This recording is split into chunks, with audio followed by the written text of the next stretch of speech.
Good afternoon, everyone. Today is our One Pot Wonder class. In fact, it's our last class. We are in session 4 of class 6 this week. And so if you can believe it or not, we finished a 24-week program. And it has been amazing. We thank everyone for their participation and our volunteers and all of our families that were engaging with the program. I hope that you've all enjoyed it, and we thank you so much for joining us.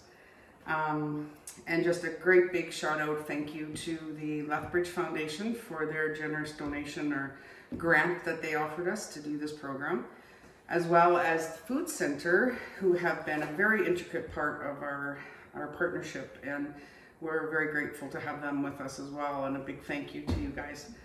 Teresa's doing an amazing job over there, so just so that you know, the Food Center is open, and you certainly can access supports if you're living in Pincher Creek or the MD.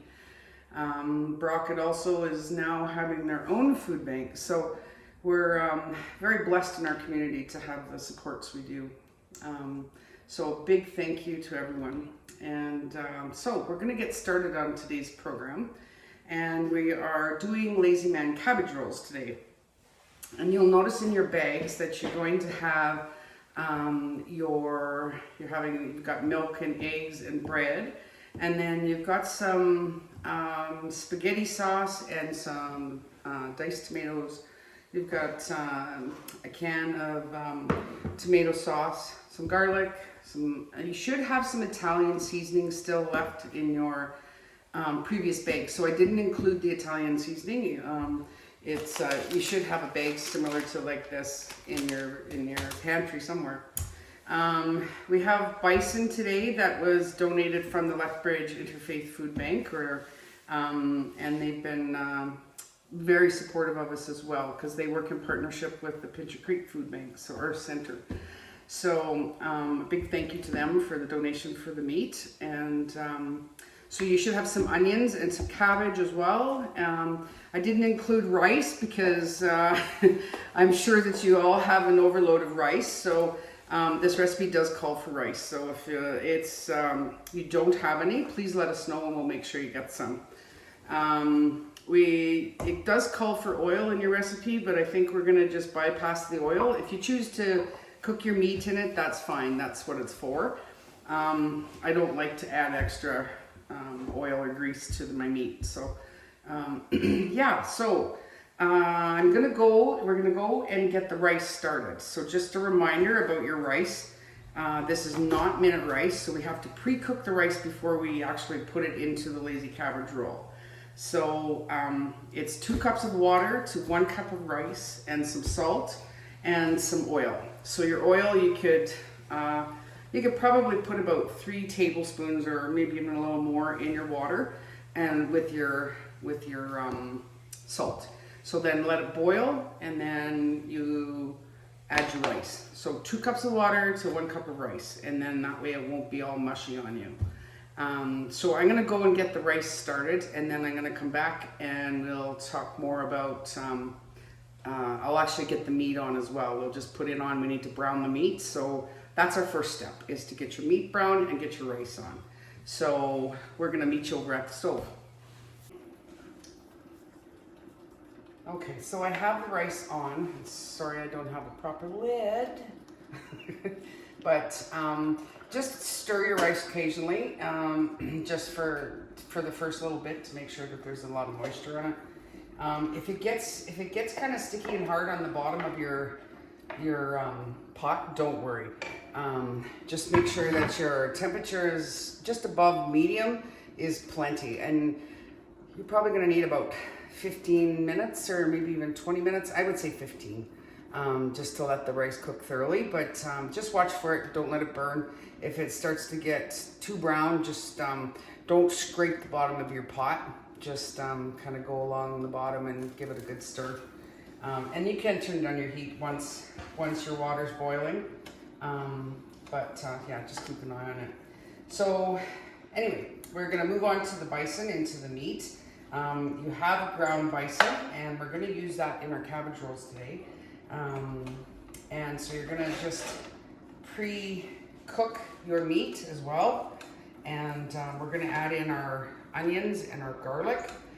And I have just minced the garlic and the onions so that it just kind of blends into the meat. And so we're gonna put that in as well. And we're gonna just let it cook. So because bison doesn't have a lot of fat in it, you'll see in your recipe that it does call for just adding a little bit of oil for any kind of hamburger or whatever you're using for your cabbage roll. Some people like to even use turkey, ground turkey. I prefer either the bison or the hamburger myself, but anyway, we'll let this kind of cook, and then we're gonna add the Italian spice that you should actually have in your spices.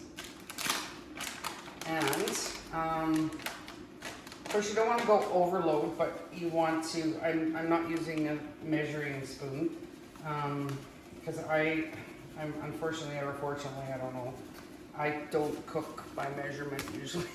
I'm terrible.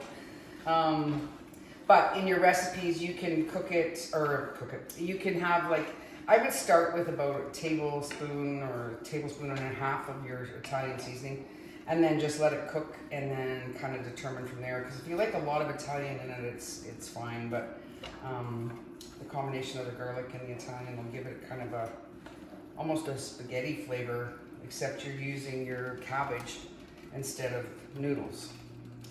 And speaking of noodles, in your bags you will have some noodles. It was just an extra that we had that we thought we would put in for you.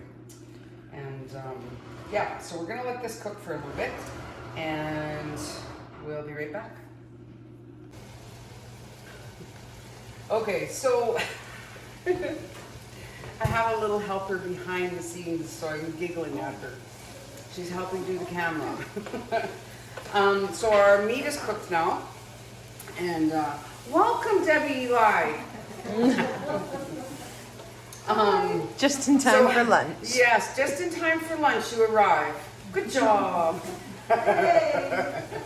Okay, so we have the hamburger cooked, and I've chopped up. I chopped up a half a cabbage, so this is going to give you about 6 cups.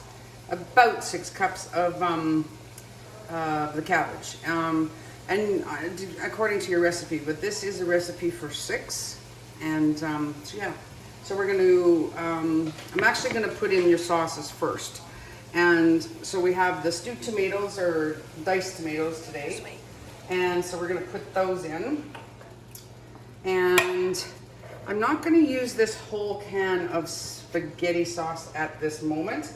I may add it later, but I don't want this to be too liquidy. So we're gonna put about a half a can for right now. And we're gonna put about a half a can of the tomato soup mixture. You don't have to put milk in this. Use it as a concentrate in your meat.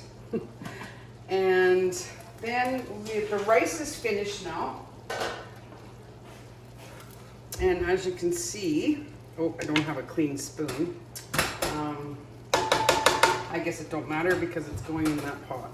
So it's quite fluffy. It's we're going to use about 2 cups. So we're going to just put that in on top of that. I'll put one more in there. And I love doing the lazy cabbage rolls this way because it you don't have to spend a lot of time manipulating your cabbage. But if you decide you want to, the best way that my grandma and great grandma actually told me is to put your cabbage in the freezer and let it get cold, and then once it starts to unthaw you can manipulate it better. Some people think they need to steam the cabbage, but you don't, just because cabbage has a lot of moisture in it already.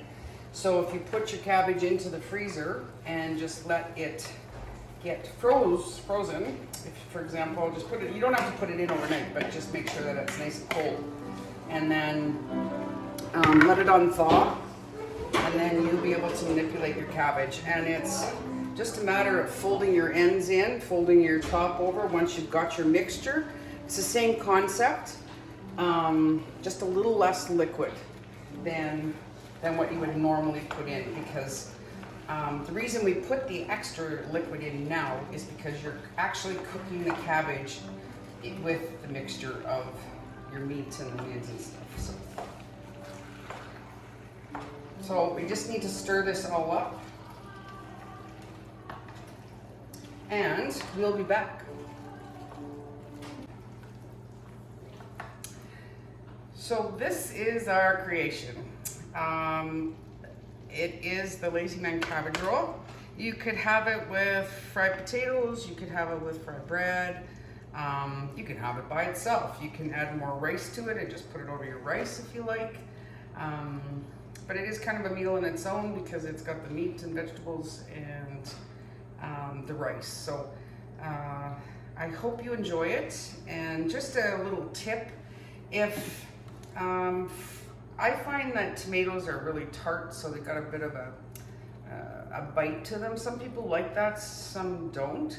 So I always add about a half a teaspoon of sugar, and I just kind of sprinkle it around and then stir it all in, and it just takes that tart off. You don't want it too sweet, you don't want to overload on your sugar or it'll just ruin the whole thing. But if you just take about maybe even a little less than a half a teaspoon to start, it just takes that tartness off, and it's kind of nice actually. So anyway, food for thought.